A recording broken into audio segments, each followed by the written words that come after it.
So there's a little bit of good news on the Wednesday afternoon. Today, Minister Lindiwe Zulu withdrew her department's green paper that pertains to the mandatory social security contributions every single income earner in this country would have to make in the event of that particular piece of legislation passing. That means that every single person that earns an income would be forced by law to contribute up to 12% of your income.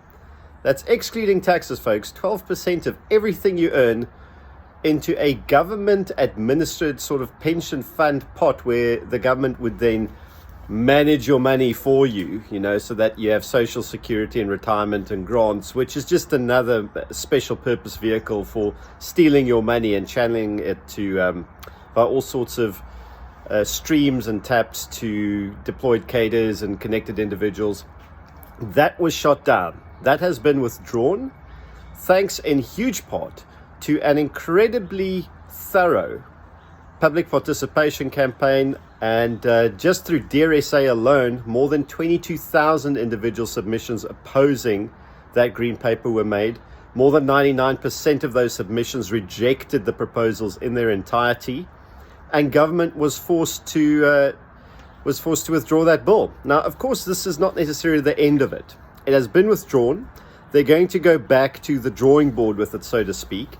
And how it develops from here really does depend on what civil society does. In the end, we will probably have to reject another version of it again. But much like EWC having them on the back foot at the moment, as well as everything else, this is why your voice in opposing the proposed Firearm Control Act amendments in their entirety is so important. And we had over 151,000 unique submissions through Dear SA on that campaign alone as well. We're busy preparing the executive summary that will hopefully be ready very, very soon. It's a lot of data and a lot of commentary to deal with. It's taking time. This is not a small little Excel spreadsheet we're dealing with. It's an extensive amount of public participation data. Your voice matters. You have power. You have the ability to push politicians back in their hole, make them run for the hills, and withdraw and back away from terrible laws that are there to take your money, take your guns, take your property, make your lives miserable and oppress you. And this is another success story where it's illustrated yet again why it is so important for active citizens to embrace their responsibility in pushing back on this. And I've said this time and time again, the biggest threat to our democracy, the biggest threat to our lives is not a tyrannical government, but is the apathy of citizens, and in the fact that we just accept bad things and bad laws that happen to us.